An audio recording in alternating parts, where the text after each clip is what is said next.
This show is listener supported. You're listening to Adoptees On, the podcast where adoptees discuss the adoption experience. This is Season 4, Episode 7, Rebekah and Mary. I'm your host, Haley Radke. Today, Rebekah and Mary give us an insider's view of their reunion as 2 of 7 siblings separated by adoption. You can expect lots of laughter as we get invited into some inside jokes, and they also share practical examples of how all 7 of them maintain their relationships with each other, even while living in 7 different states all across the U.S. We wrap up with some recommended resources, and as always, links to everything we'll be talking about today are on the website adopteeson.com. Let's listen in. I'm so pleased to welcome back to Adoptees On 2 guests, Mary Anna King. She appeared first in Season 1, Episode 7. Welcome back, Mary. Hi, so glad to be here. And your sister, Rebekah Henson. Welcome back. You were here in Season 2, Episode 9. Yeah, it's great to be back with my big sister. Isn't that fun? Okay, so it is. I'm just so excited to talk to you both at the same time. Yeah. We sort of talked about each of you on our episodes. We kind of did that. But I asked you today to come and discuss sibling relationships. And I was wondering if one of you can just give sort of a Cliff's Notes version of your story, just to kind of give context for the interview, and then people can go back and listen to your other episodes later. But who would like to do that little backstory?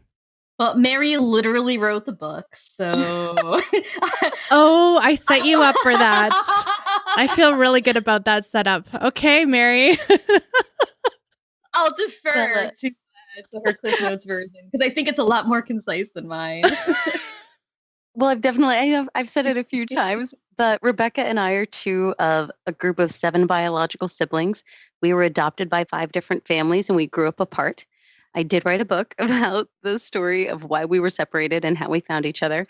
I really can hardly say the summary of who we are and how we relate to one another without plugging the book. It's sort of, it's the train is on the tracks and it's just going to go there.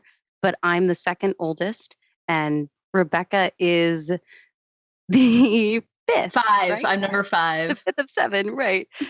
I had a little moment of panic there where I thought, oh my gosh, I'm going to say the wrong number. Do you love me? Do you really love me? Do you remember where I fall in the family line? And that would bring up all of our adoptee stuff, at the beginning. It would have been terrible. I know. Opening the floodgates right away. Okay, so you guys sound like sibling banter. It sounds like you've been in a relationship for a while. How long have you known each other on this side of adoption? I met Mary when I was 19. That was my freshman year of college. So that was second semester freshman year. So that was 2005. Which of the 3 of us is good at math? Because it's not me. I mean, it's been over 10 years. Well, that was one thing with so many reunions with all of us, and we were all in college or the ends of college and in our early 20s, because the 7 of us are like stair steps. We were 7 of us born within 9 years, I think, from start to finish. So it's just boop, boop, boop, boop, boop, boop. So we were all meeting in our 20s and our late teens, so really prepared to meet people and be friends, which was great. But that also meant that we had school breaks. And so, so most of our reunions can be correlated to spring break or Thanksgiving break or fall break or summer breaks. Christmas break. So it's easy to remember. Those are the big ones. Yeah. Oh my goodness. Okay, so how many different reunions did you have? Oh my goodness. That's a tough one because we weren't all always at the same ones. So some of us had several reunions before we collected all 7 of us. Yeah, I'm trying to go through the mental list of all the times that I met everybody. So there was my first meeting. I met our birth mother for the first time that was Memorial Day weekend, actually. I met Peggy, and then Jay happened to be coming up from Virginia. Wasn't he just about to deploy? Was that when he was about to leave for Germany? I think that was when he had just finished boot camp. And he's the oldest brother? He's the oldest and the only boy, bless his heart. Yeah. The only brother, but the oldest. So he was just finishing boot camp in Virginia and was coming back up to Jersey for like a little spell. And then he came and I met him individually. And then like a day later, Mary and Lisa both bought plane tickets and came to Jersey. And I met them the day after I met Jay. And that was on Memorial Day weekend of 2005. And then 2000, when did I meet Becca? I think you met. So this is where we get into the speed bump in our sibling group here, which is why we've got Becca and Rebekah.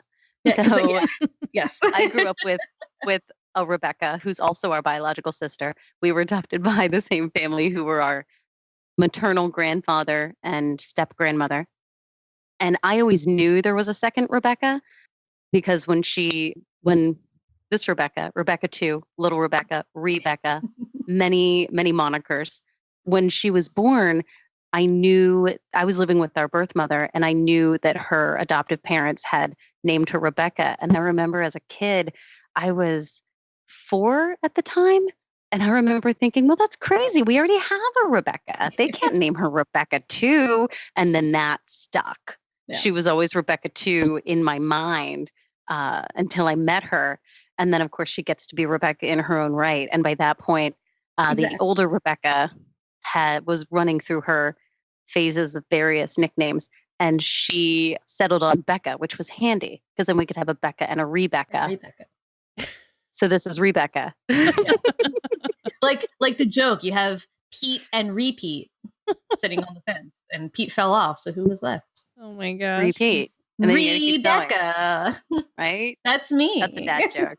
I'm the remix. I'm the remix of Becca.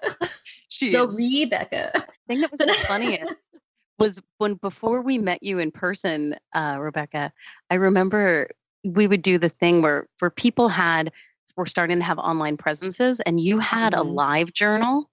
And, yes. So before we met you in person, Becca and Lisa and I had all checked out your live journal and you had a lot of like K-pop music. Who was the woman, the female artist that was one of the major pictures on your page? It was Ayumi Hamasaki. She's a Japanese pop artist who I was obsessed with in my first 4 semesters of college. And yeah, I had my profile picture, my entire personal website was just Ayumi Hamasaki everywhere. So we were going through all these pictures on her live journal of this Japanese pop star, and all of us are saying, is this her? Is one of these her? And I'm sitting there saying, this is not her. She doesn't look anything like us. That's not possible. This would become a much deeper story if this is actually little Rebekah, where we all suddenly discover that we're not biologically siblings, and this has all been totally crazy. And so when we did meet you in person, it was I turned to our sister Lisa and I was almost like, you owe me $10. I told you. That was not her on that live journal. Okay, let's pause there. So you both have had multiple reunions, and some of you were here for one, and then some of you were here for another. And I mean, meeting 7 people, and some of you lived in different states and you still do, and it's just like this huge complex web. Yeah. And you're only 9 years apart, top to bottom, however you want to say that. What have been some of the ways that reunion has been great for you guys? What have you done well? What has really worked in building relationships with so many? Can you just go into that for a little bit? Well, I think that we were really lucky that our reunions were happening in the infancy of social media. So I reunited with our first long lost sister in 2001. And then I met little R in 2005. and Facebook was just getting started. And we had a liminal space in the internet where we could connect without overtly creating an issue for our adoptive families, which we all know can be in the early phases of reunion, brings up a lot of people's insecurities that they're not expecting. And like I said before, that we had most of our reunions coincided with holidays and school breaks. Of course, you have a lot of, family traditions that you're meant to be observing at those times. And when you're saying, well, I kind of don't want to spend Christmas here in Oklahoma this year, like I have for my entire childhood, I'm going to go to New Jersey and meet my long lost siblings, and I'm going to fly out on Christmas Day. That can be dramatic for people. And I completely understand that. And I think in our reunions, the people who did have dramatic reactions, I mean, let's be honest, we all did.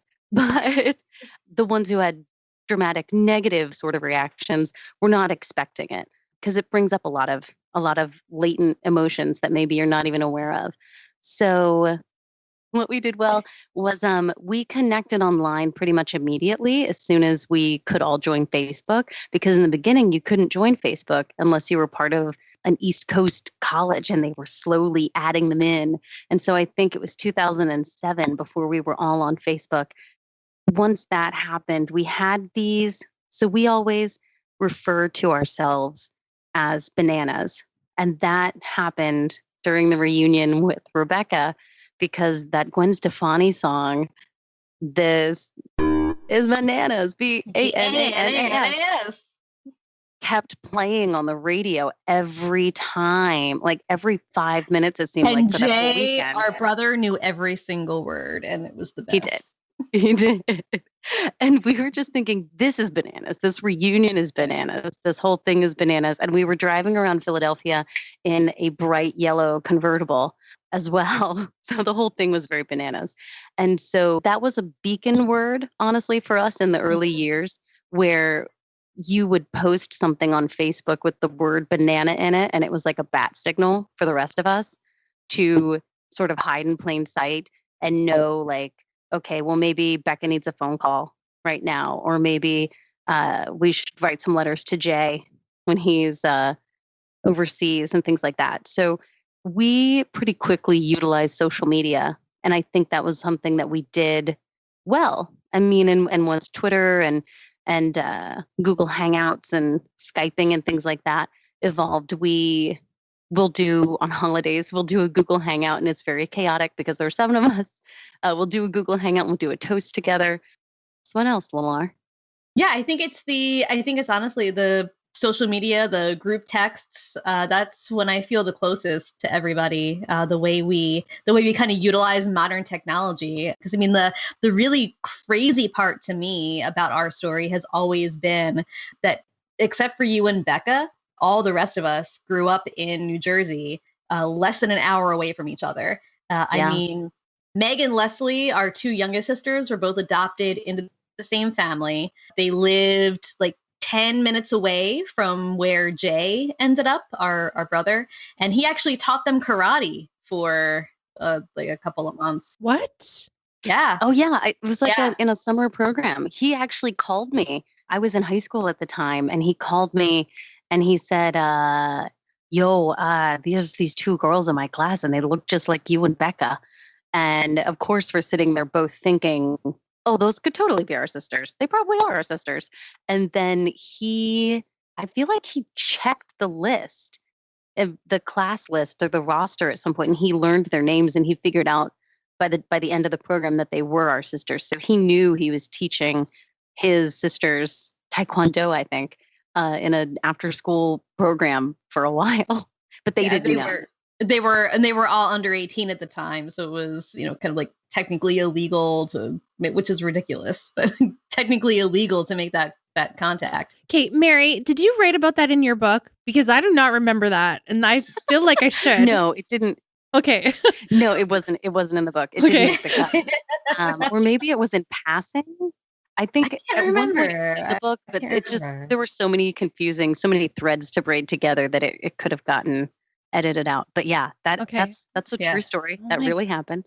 Yeah. So we all, aside from Mary and Becca, the rest of us were so close, but all of our adoptions were closed. So like my parents didn't know Lisa's parents at all. And she grew up 45 minutes away from me. And she was also an only child, just like I was. Meg and Leslie, my parents went to the same exact church that her parents did. They left that congregation like, I don't know, I think like 5 years before Meg and Leslie were born. Otherwise, I would have been going to the same church as my little sisters. And the weird thing was, so I went to this small little liberal arts religious college, and a lot of my classmates were camp counselors at a little camp in New Jersey called Delanco, which is a Christian summer camp. And Meg and I think Leslie also were both counselors. They both attended and were counselors at Delanco. And a lot of my college classmates knew my two little sisters before I even knew that they existed, which was just mind blowing to me.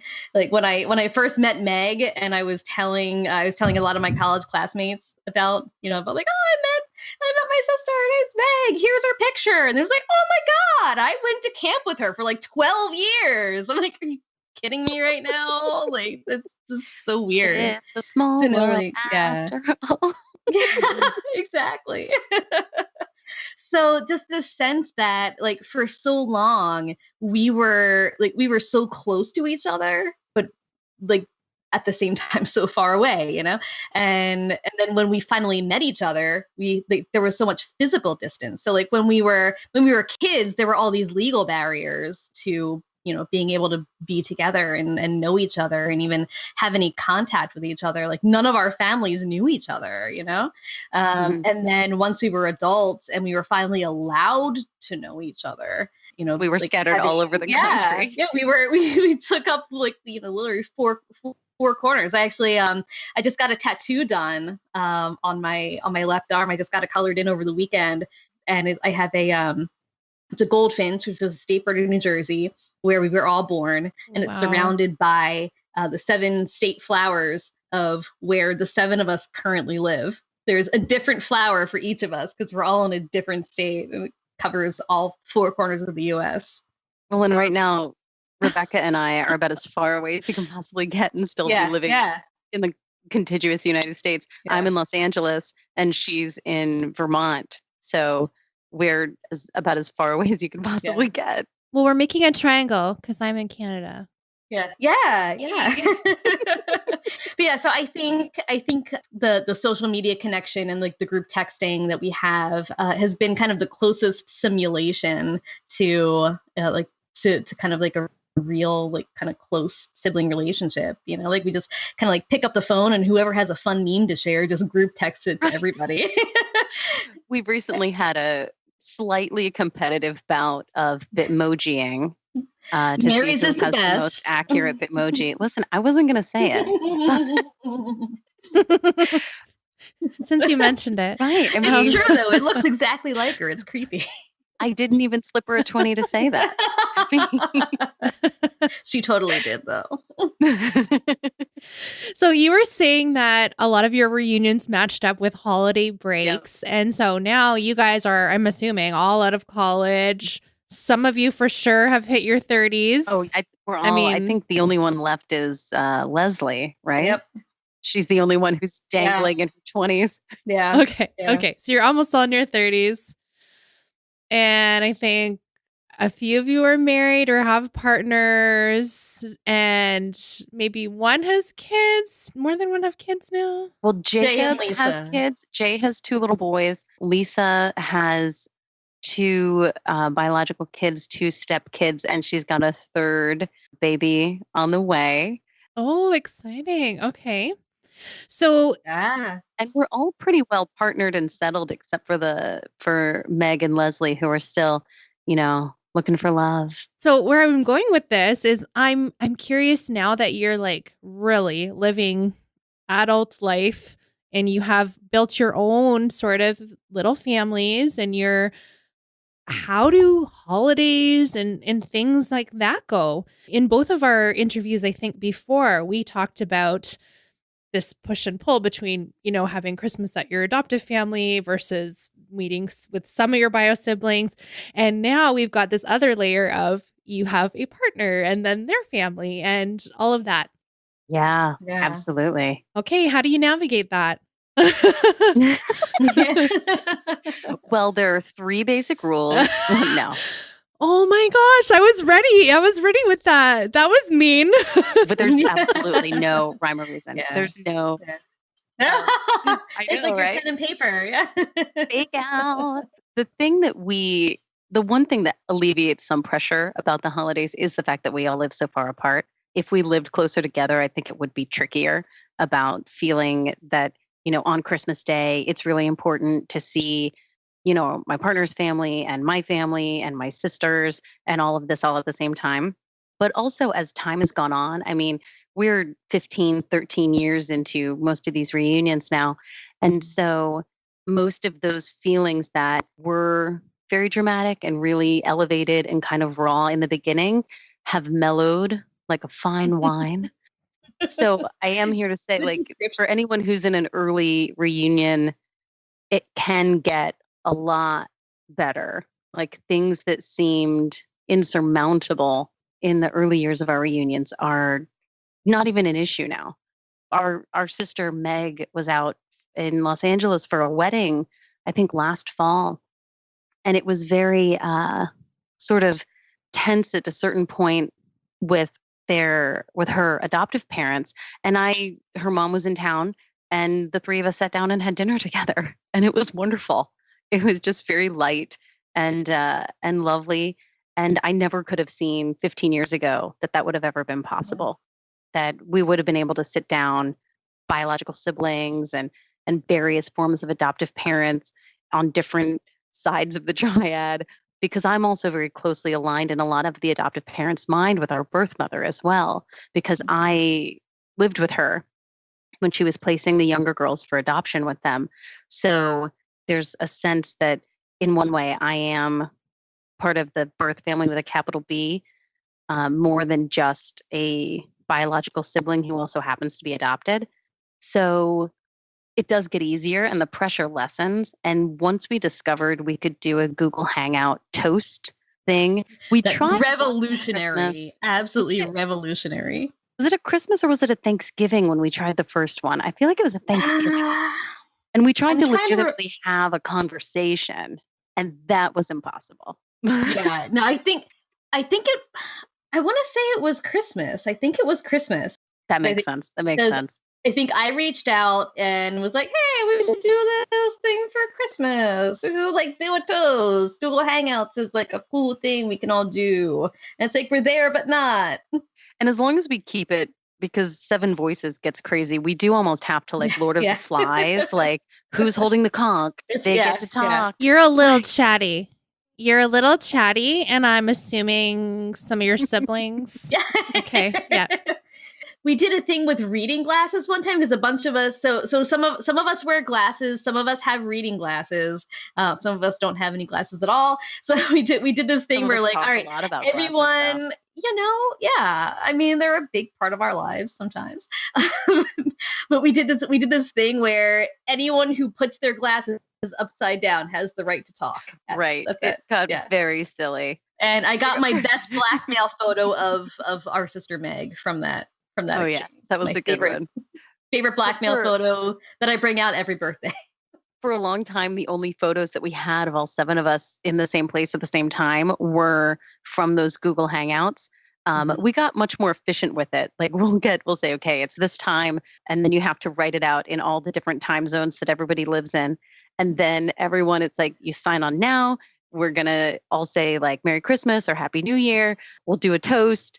If people want to hang out, you totally can. But if someone's like renting a cabin with their husband in Vermont, go right ahead, enjoy that. But we'll just have like a quick carved out moment. And Google Hangouts is really good for that, actually, because it's free. We couldn't get all of us. But yes, so that's good. Yeah. But that's such a beautiful tradition for you guys. And like, what a way to build a family tradition of your own. Yeah, I think the thing too is that it kind of evolved like Rebekah was saying, because I find the holidays to be really tricky because a lot of people don't understand that my family will never be able to be together in the same way as everyone else's family is on the holiday because I can never, it's logistically impossible for me ever to have all the people that I love around one table. Well, and it's just never. It took what 25 years because Leslie was 25 when your book came out. It all comes back to the book.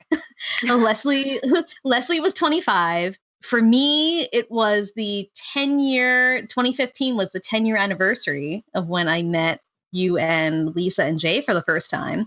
That's why I told them the book had to come out in 2015. Yeah, I was like, listen, it's little Lars' anniversary. Be here. Exactly. I knew it.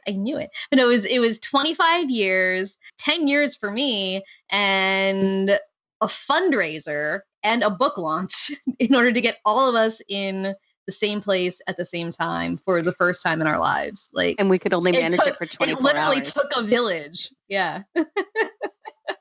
But Rebekah, we talked about that a little bit in your episode in season 2. And can you just go into that a little bit more? Because you told us then that there was no spouses, there was no kids. It was just the 7 of you. And how was that different? Like, how was that special and all that?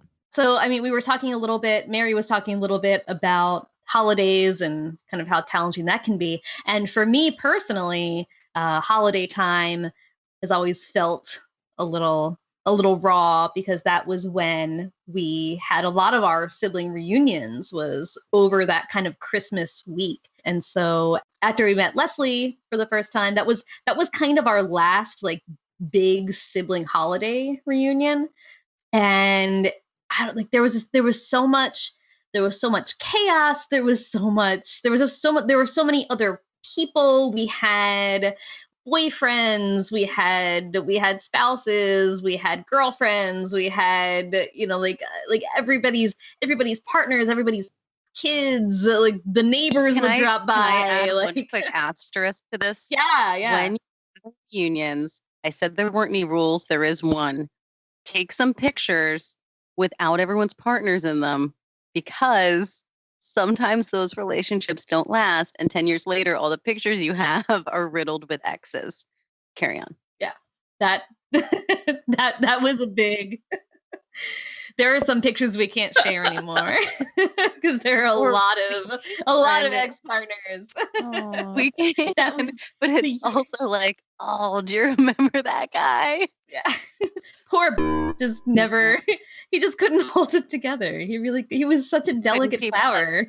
Couldn't keep up. He couldn't keep up. But yeah, so that was like, there were so many other people around for that entire, like for that whole, it was like 3-4 days of complete chaos where we felt like we all gathered at Peggy, our birth mother's house, and which was a 2-bedroom apartment. Yeah, so that there were air mattresses everywhere, like we just sleep in shifts. 7 people's a lot, and the world that we all live in are constructed to be, foursomes and twosomes and things. So there's physically not enough room for all of us many times, and we're also a lot to handle. Yeah, okay, true. Okay, game on. Go back. And we're allowed to fit in an Uber too. This is also true. You have to get the expensive kind. You have to get the SUV. You're gonna use every seat. Yeah, exactly. But also there was as much as you want to be environmentally friendly, you just can't. Not gonna happen. That's the gas guzzler. Yeah. But yeah, so it was just all of this chaos happening around each reunion that even though I was spending, like 72 hours with my siblings nonstop, I still didn't feel fulfilled at the end because there were so many other obligations. Like one year we had a baby shower for Jay and his now ex-wife. And that was planned. It would have been nice if there were, I'm not going to say it. It's going to sound mean, but I mean, it's a scenario where there's few pictures from that reunion where it's just the siblings. Yeah, exactly. I'm saying learn from us. Yes. That's what I'm saying. Let us be your lesson. Let us do it. But like we had like there was other stuff going on. Like we were trying to and that was the first Christmas we met Meg too. It's like we're trying to navigate this relationship with like we're meeting Meg for the first time, and then we're also meeting Jay's pregnant wife for the first time. And then we were planning this baby shower at our birth father's mother's house, and that was a whole other layer of weird stuff. And so it was just, like by the time it was time for everyone to like fly home to their respective states, I remember one Christmas. It was actually the Christmas that my husband and I had first started dating. And it was the year that we met Leslie for the first time. And I had this it was like everyone had gone home. It was the day before Christmas Eve. I went back to my parents' house, and I couldn't be alone. I felt like I just couldn't be just like myself with so much quietness with just my parents. I couldn't do it. So I drove to my boyfriend's house. We went Christmas shopping together, and like we stayed out until the mall closed, and then he was like, all right, I gotta go to bed, whatever. So I started driving home, and this one song that came up, Mary wasn't able to make it for that reunion, but we played this Christmas album that she had made for all of us. And this one song, Valley Winter Song by Fountains of Wayne. Fountains of Wayne, yeah. That was kind of like our Mary spirit song. We felt like that kind of encapsulated, like if Mary were here, this would be her in a song. And as soon as I turned my car on, that was the first song that came on my iPod. And I just started just sobbing, and I couldn't stop. And I had like pull over into a parking lot somewhere. I was just like crying nonstop for a solid hour to the point where like I had to text my husband. It would be like, I'm not home yet, and here's why I'm not home yet. Oh, I don't know if I want to let you into all this craziness right now, but here it is. I just met my youngest sister for the first time ever, and like now all the reunions are complete, and just the sense of like the overwhelming emotion that I didn't have space to really let out in that moment. Like in the moment when we were all reuniting together, there was so much else going on, and there were so many other people in the room, and so many other expectations, and so much pressure of like, I have to go back to this other life after this. Like my parents are expecting me home at some point, and we have I have to like go to dinner, and like people have to leave and be in and out. And all of that external pressure meant that I wasn't able to kind of like release those feelings in that moment. So it was delayed by like 2 or 3 days afterwards. And then I had to, and that was, for what it's worth, that was the night that I knew that Joe and I were sticking it out forever. Because I'm like, I can't rehash this with anybody else. Like you're in the club. Yeah. This is my most emotional point. I can't imagine like getting this emotional with anybody else in my life. And like if you see me post reunion, like the post reunion sobbing, and you're the person that gets to witness that, then you're just in for life. There's there's no going back now.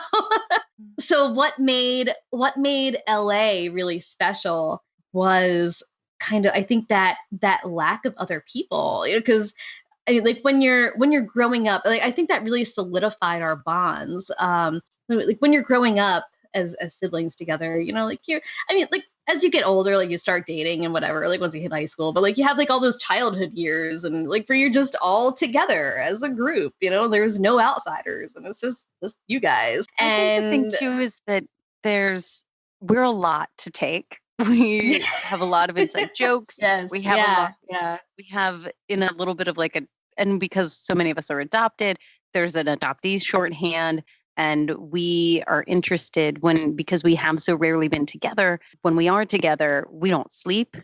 Mm-hmm. We eat though, because we all love good food. And that's another thing too. Food is really important to us as well. And so we have all these peccadillos and peculiarities and things that are really important to us that are not necessarily important to someone who's trying to, have a placid day. or watch a movie or do any sort of have a schedule. Yeah. So the thing that was sort of great was we rented this 4-bedroom house. It was the first time we'd all been together in a place where no one had to sleep on a floor. Everyone had a bed. Everyone had a chair at the table. Everyone had a plate and a glass and forks. Nothing was disposable. There was also a jacuzzi, which was nice. But yeah, so we all had room finally, and we could all just sort of let it all hang out. Like Rebekah had her ukulele, Becca and Leslie had their guitars. We would sit out on this deck behind the house and we would play music and we would sing together and we all harmonize to songs on the radio because we're show ups. So we were doing that a little competitively, a little bit, but in a fun way. And that's also, if you're not in on it, it can be very in group, out group. Yeah, We're kind of, it would not be unfair, I think, if someone, potentially one of the exes from a previous reunion, were to say that we can be a mean girl clique when we're together. It's not an unfair characterization, but we're self-aware about it. To some degree, I think when we do all get together, or when a large number of us are all together, it feels like we're entitled to be a mean girl clique. We're all gonna. This is sort of a weird thing, but during the book launch party, when we were all getting dolled up and getting ready to go together and like sharing the mirror in the bathroom, Lisa and I decided that we're all wearing false eyelashes that night because false eyelashes are really fancy. And so, like, that's just, we're all wearing pink. We're all doing something really, really silly and meaningless, but we're just all lined up putting on eyelashes because why not? So we can be a little cliquish when we're together. And I think it was great to have a space where we could just sort of unfettered be, ridiculous, eat cake by the handful and follow it with shots of whiskey and be loud and play music. And, Becca could poke me and say I was singing the descant to Proud Mary wrong. Just we're kind of obnoxious, but I mean, you can't see this because it's a podcast, but maybe you can hear it. Even as I'm saying we're so obnoxious, I'm smiling so hard that my face hurts. So, like, I miss how obnoxious we are together. Like, I really do. But no, like, just the amount of space that we had in LA, the amount of space that we had just to ourselves, I think was the big thing for me. And I actually remember, so Lisa and I had flights back to our respective places from LAX around the same time. So we shared an Uber back to the airport, and I looked at her in the back seat, like as we were nearing the airport, and I said that this was the first time that I didn't feel just like desperately sad and on the verge of tears leaving a reunion. LA was the very first time that I didn't feel like I needed to just go hide somewhere and like sob my broken heart out, because I felt like we connected in such a very organic sibling way. Like somehow we just kind of fell into this pattern of, like, whoever, like, I did the dishes last time, so Mary, you're doing dishes this time. Well, and also too, even when we did things like that, like the very mundane, sort of petty bickering of daily life, it was sort of like looking over your shoulder, like, did you see that? I just said, Becca, do the dishes. Yeah. I just said, hey, you're in the bathroom too long, Meg. Like, did anyone else see that? We just did that. So good. Well, actually, that was where I was going to go next, is you're sort of painting this very lovely, happy, all of these bonding things that you've shared and created and beautiful relationships. So have there been arguments? Have there been disagreements? I mean, 7 people is a lot of different relationships to represent just by the 2 of you here. But can you talk about that and how you managed to resolve things? And I don't know that there's necessarily been any direct arguments, but there have been. We had to stop doing Secret Santa because people would forget. And then people would that, you know what, that was kind of a thing. It was like, well, I did my Secret Santa, and my Secret Santa, whoever had me, didn't send me a present. And so it's just bringing up all of our triggering things. I forgot to send Mary's gift one year. I'm really sorry, but I also bought you a gift the year that I didn't have you. So to make up that. You did that, but it wasn't just you. There were a few. I still have the thing that I was supposed to send you, so I can mail that to you this Christmas. This is the whole reason we did this podcast. The shakedown. The shakedown. You know, we've certainly met limits, you know. And we kind of, I think when we have had issues or limits that we've hit, if someone's reached a limit, it's been handy to have like a buffer of other siblings to sort of play telephone, you know, like Becca could call up Lisa and say, yeah, well, Mary was a little upset about something. Did you talk to her recently? What did you, or did you remember her birthday or something like that? Or vice versa. Like if someone is upset about something, there's usually always another person to go, you know, run intermediary and find out, get to the bottom of it and elicit, you know, an apology or an acknowledgement or something like that. But we were really lucky in that when we met one another, we were all looking to be friends. I think it would be trickier if we had met now, if we had all met when our lives are very separate, or if we were to meet in our 40s or 50s, I think it would have been a little bit different. I don't know if we would have gotten as close as quickly as we did. We also are virtually all of the same generational cohort. So we have a lot of the same touchstones, the same cultural moments.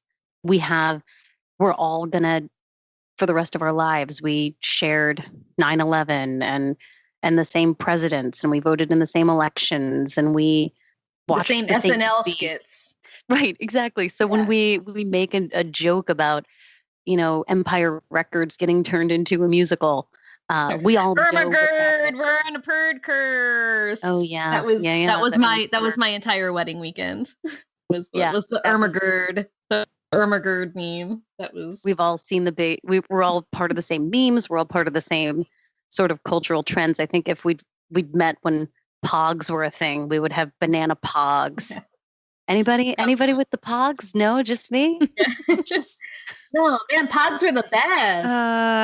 I may have had pogs. Just like more expensive jacks, really. I mean, basically.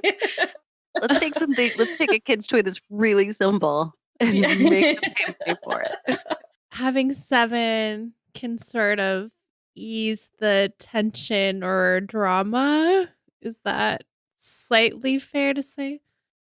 It can, but you know what? I think yes. I think the thing, honestly, when I think about it, the thing that has been the toughest negotiation, if we're going to get real and raw here, is that we all have our own individual relationships with our birth parents. And some of us are closer and more engaged with them than others.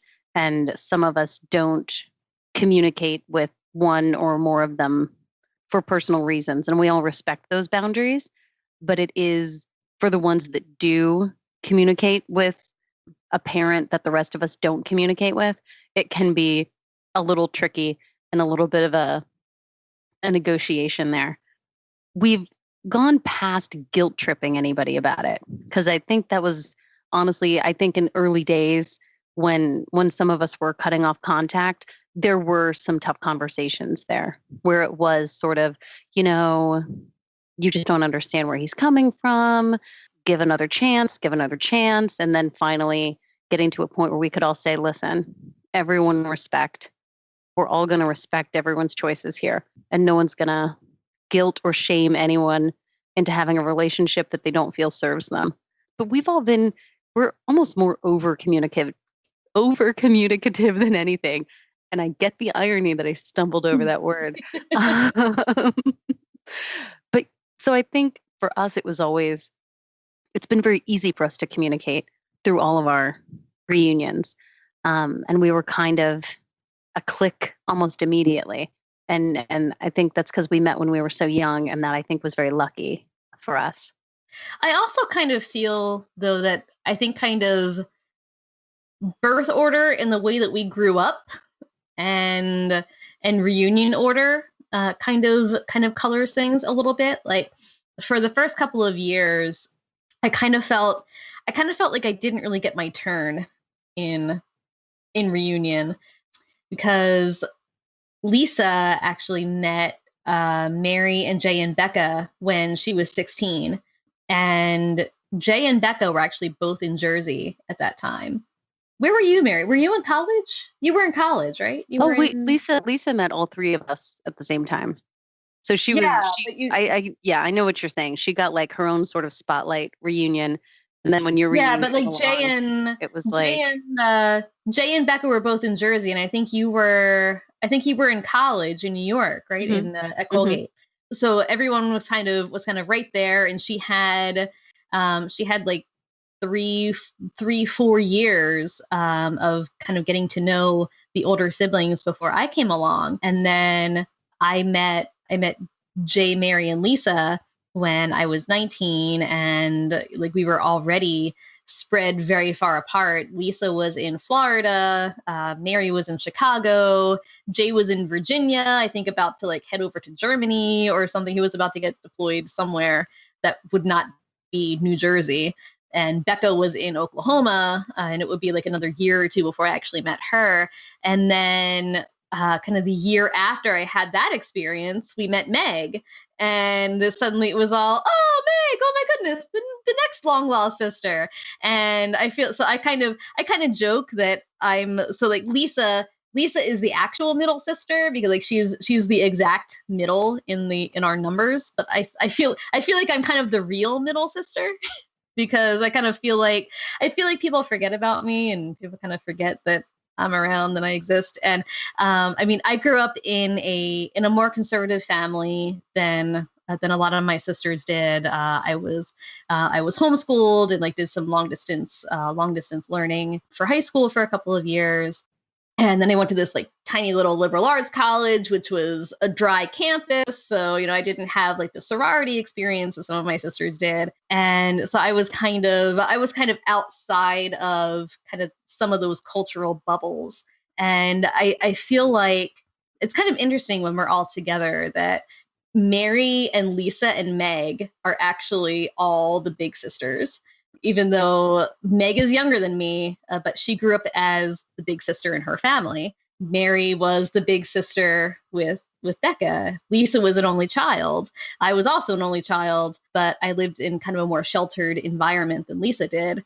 So those kind of nurture aspects, I think, kind of had an impact on the way our relationships developed early on. And I felt that I kind of had a hard time fitting in, like kind of finding my place in the family. I wasn't really sure where I belonged, or even if I belonged for a little while. I've always been kind of insecure, about kind of like what people think of me. Like, am I cool enough? I want to be one of the cool kids. That's all I want to be. I just want to be a cool. That's why I dyed my hair green and blue, because I want to be a cool kid. I think you're cool. At 32, I still want to be one of the cool kids. And that's what I've always kind of wanted to be, And then I kind of felt that when I first met all of my siblings, that there would just be this like instant like Disney movie, like what you see like on Lifetime, it's like this instant, oh, we just all fit together and it's super great. But for me, there was, I think, just enough of a cultural disconnect there that I didn't fit in immediately. And I kind of felt like something was wrong with me, that, like I felt on one level, I did feel a lot more understood. I felt like I didn't have to defend myself in some of the ways that I sometimes have to defend myself with my parents, my adoptive parents, or like with friends who maybe don't know me as well. So like there's this kind of like intrinsic understanding where I feel like I don't have to explain like why I find something funny, or like why I vote Democrat, or things like that. Like we all just kind of get each other on some of those levels. But then we there do are have also a similar levels, sense of humor too. Yeah. But there are some other levels where, I just kind of feel like, do I really belong here? And that's kind of been my struggle over the past 13 years, I guess. And I think the big thing for me about our Los Angeles reunion was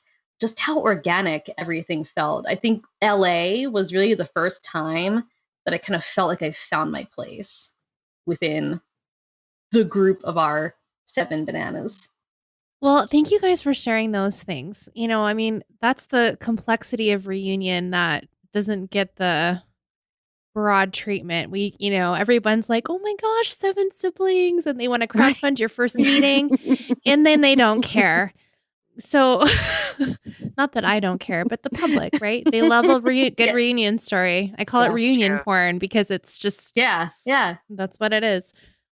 I'm curious about adoptee stuff because of your 7, you're the only 2 I know of online that, are public about adoptee stuff, just being adopted. And am I missing any of your siblings talking about this stuff? Do you ever talk about adoptee issues with them? Anything like that? Only when we're very drunk. We do actually. We do talk amongst ourselves. Some of them, some of our siblings are not comfortable taking public stances on adoptee issues. And that's sort of another sort of bright line that we all see. And nobody guilt or shames anybody into saying something publicly that they're not comfortable with.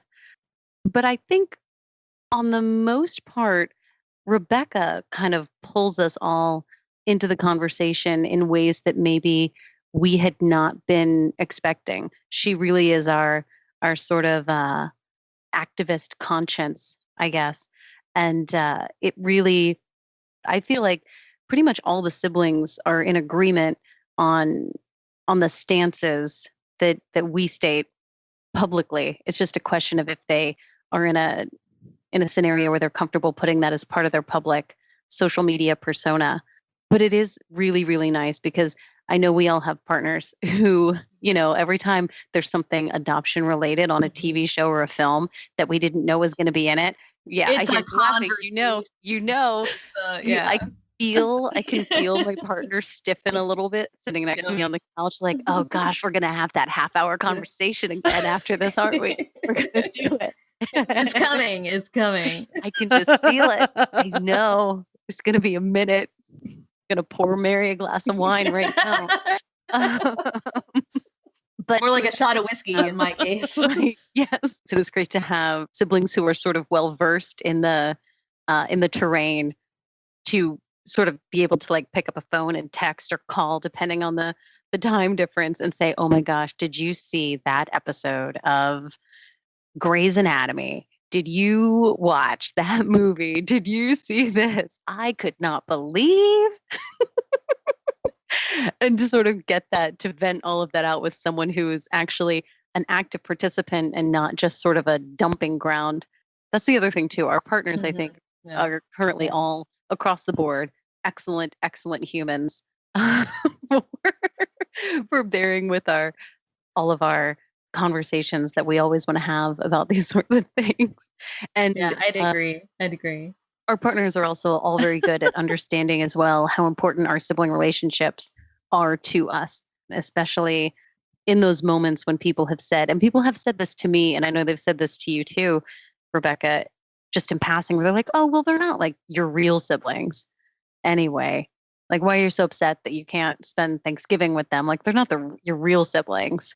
And they understand never to say anything like that, first of all, but also how important it is. Like when everyone came out to LA and I live in LA, I stayed in the house with my siblings and my partner completely understood that. He just assumed from the beginning. He said, great. So do you need me to help you pack? What do you need to take?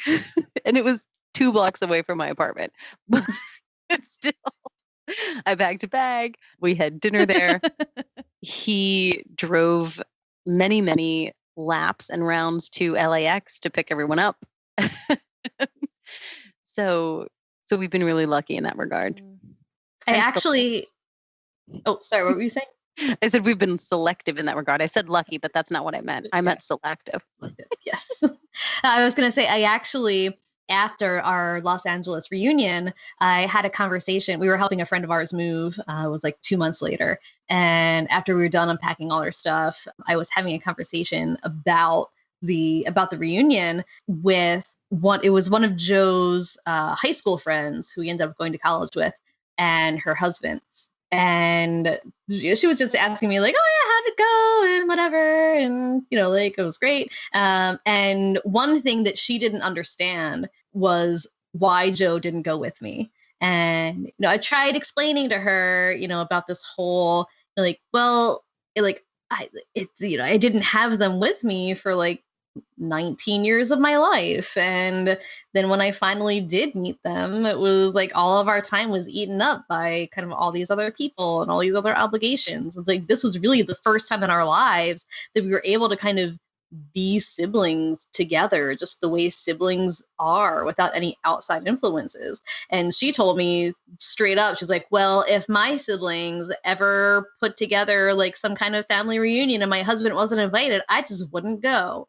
And I was like, well, I mean, like you've had she didn't understand though. It's not that he wasn't invited. It's that he's like, I've been there and I've seen it. And trust me, I'm relieved. Yeah, I'm relieved. He was in Texas at Jay's wedding. Vacation. He saw that. But no, it was just this sense of, like, look, like because she has, I think she's one of like 4 or 5. So she has other sisters and I think like a brother. And I was like, I tried to put it in context for her, be like, look, imagine if they just weren't there, they're all close with each other, just imagine for a minute that they just didn't exist for your entire childhood. And this is the only time that you had to recapture this. Yeah. And just trying to explain the sense of like, it's not an insult. She took it as an insult that like, how could your husband have not been there? And it's like, it's not an insult. It's just like, this is the only time in my life that I've gotten to be a little sister. Like this is the only time in my life that I've gotten to be a sister, period, to anybody without any outside influences around. And like I think that's another thing too when talking about rules in reunion. I mean, there's no rules in reunion, as we said, asterisk, caveat, all the things. Just put that at the bottom. But it can be, I always think, and this is terrible, it's a cultural touchstone though, but I always think about that scene from Sex and the City from the last season when Mikhail Baryshnikov is like, I need you, Carrie. I need you to come to my show. I'm so nervous. I need you. And then the minute they walk into the museum, he lets go of her hand and she's sitting in the museum all alone. I think that sometimes is what a reunion can be like. Being someone's airbag in a reunion can be like when you're someone's partner. And I think that it doesn't mean you don't need the airbag. It doesn't mean you don't invite the person, but I think you need to be really selective when you are looking for someone to be your reunion airbag, because there's a chance you're going to be Mikhail Baryshnikov in this scenario and you're going to leave them sitting on a bench by themselves while you're experiencing this really incredible thing. And you will need them again, probably, but maybe not for a little bit. So it can be, it's a special position to be someone's partner when they're going through a reunion, because it can be very taxing emotionally and mentally, and on the relationship too. As far as activism though, going back to your original question, we all tend to fall within a few degrees of agreement on pretty much every hot button adoptee issue. And I think we're all really grateful for Rebekah to sort of bring up the challenging conversations, especially with the adoptee citizenship issue that I think we all just assumed until very recently was a done deal. We all assumed, oh, of course, when someone is adopted from another country into the United States, they're automatically citizens. And that wasn't happening. And I don't think any of us realized how big a problem that was until she brought it to our attention. Yeah, which was thanks to Flip the Script. That's how I first found out about it. Yeah, we talked about that in your episode, really. Yeah, at great length. Yeah. Wow, this has been awesome, guys. Thank you so much. Is there anything that we didn't get to that you really think is important to mention before we do recommended resources? Mary's just the worst. I'm terrible. I admit it. Okay, She just so talks people way too can't see, much. they can't see your lovely faces because of the podcast. But there has been several moments where, She's just so bossy. I just can't. oh my gosh, you guys are a handful. I cannot even picture trying to wrangle you, 7 of you. My goodness. There has been several moments in this interview. I mean, I'm looking at your faces and one of you will be talking and the other is just like, I'm just so proud of you. Like, that's the look on your face, I think. Anyway, so that's been kind of special to witness. No, it's daggers. I'm just staring daggers at her eyes the entire time. Daggers. Well, you are a bit in bad lighting, so. No, I'm very proud of Rebekah. I'm incredibly proud of her. Anyone who isn't yet following her writings on Medium should be. She's incredibly insightful. And she just got into grad school. So, which I almost said earlier, when you said everyone's out of college, I was almost like, oh, no. I'm going back. I'm going back to college. I don't know why, but I am. Rebekah, is there anything you'd like to say to Mary before we do recommended resources? Anything kind. Putting me on the spot. Jeez. Yeah, Mama Haley's making you say something nice to me. Yeah, I think, let's see. Oh my God. I can't believe it's this hard. You're such a jerk. I'm just trying to collect my thoughts. We were talking about me and how great I am, and now I have to switch the focus onto somebody else. And this is where she's the littler sister. Do you see this? This is the dynamic. It's because I grew up as an only child too. So I had that kind of mix of I'm younger and I also grew up by myself. So, trying to take that self-centered focus off is just impossible. It's just impossible. Oh my gosh. Is that my problem? I'm learning a lot tonight. That's what I'm here for. It's what I'm here for. I'm here to be everybody's life lesson. Besides going with the Mary is my favorite big sister, which I mean, what makes some other people actually saying something. She has a few big sisters. Yeah. And I mean, I tell all of them that they're my favorite, but this one's on the record. Yeah, exactly.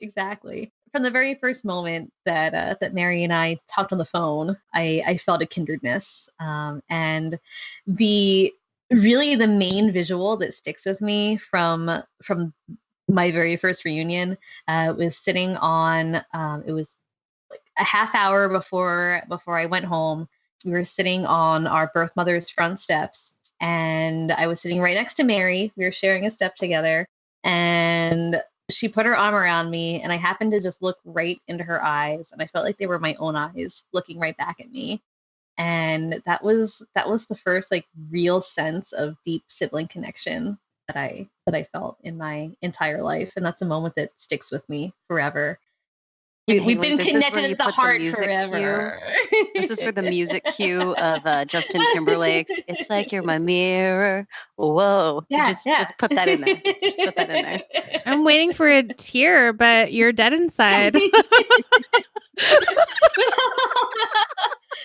We all deflect with laughter, so I think it's a genetic trait. Okay. But yeah, you're like I feel like Mary's my heart and my conscience.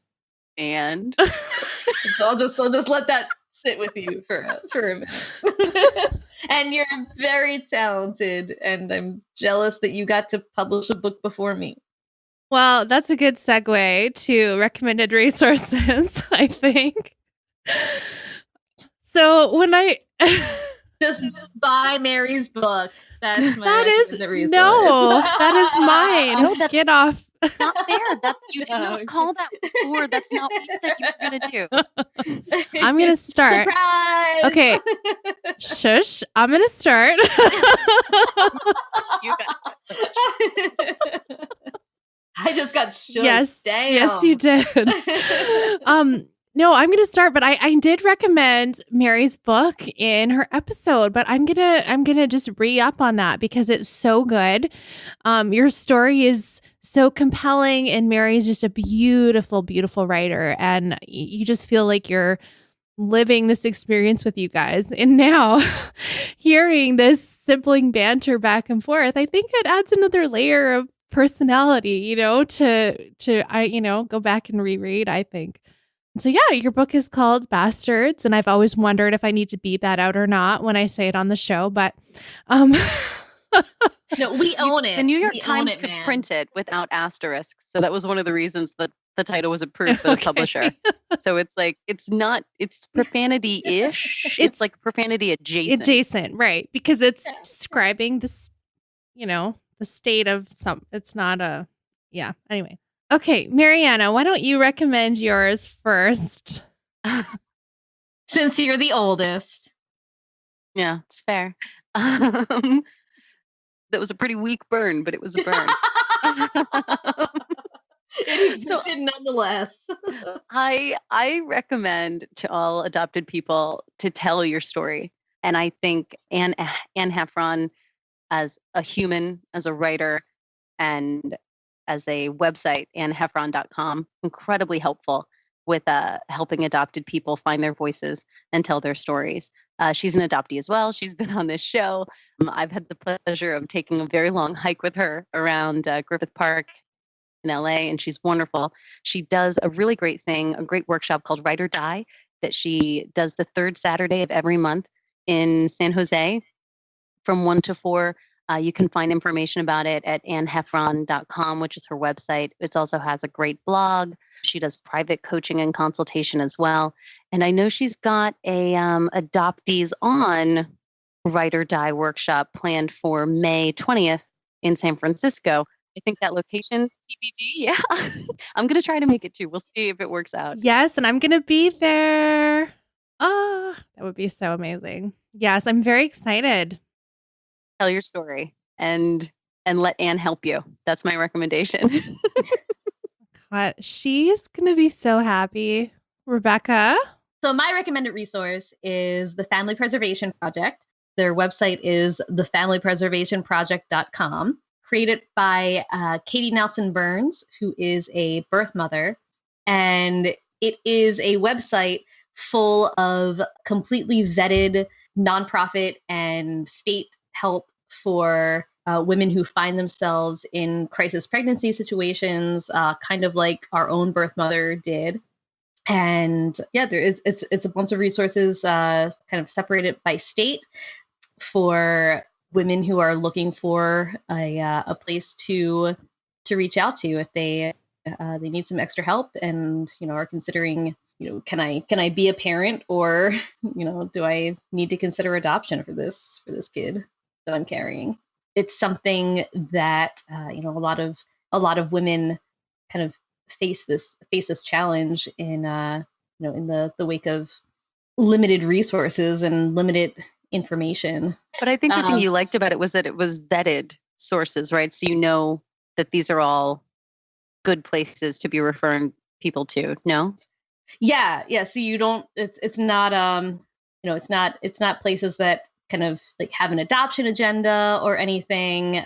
These are all places that offer housing or medical care or pregnancy support, education, things like that. If you're feeling overwhelmed and are not sure where to turn, the Donaldson Adoption Institute, which did amazing work for over 20 years. Rest in peace. I know. They found in a November 2016 study that I think it was over 80% of women who placed a child for adoption would have decided to parent instead if the agency or the caseworker they had talked to had given them more comprehensive information about parenting resources available to them in their state through either government support or nonprofits that are available to help. And I know our birth mother is one of those people that could have really used some of those resources. So I recommend that site as a place for other adoptees to suggest to people in their lives they may know, or in conversations, where it comes up with kind of what do we do with women who can't afford to be parents? Well, here's a website that literally has resources in every single state that they can use instead. Actual concrete advice you can give someone when you don't have anything else to say. Yes, Katie is amazing. I can't believe she's collected all of those things. I can. She's so bright and amazing, passionate advocate for keeping families together. So thanks for recommending that. That's wonderful. Well, ladies, it has been a delight and very fun to try and wrangle sisters. This was like such a sisterly conversation. I feel like there needs to be like maybe a slight addendum, like an asterisk, just to say like we ribbed each other a little bit here, but it was all in good fun. No feelings were actually hurt in this. This is except just mine, because you didn't let me talk. But... Mary really is the bossiest one. Oh my gosh. That wasn't me though. That wasn't me. I don't know. Well, thank you for making a return appearance.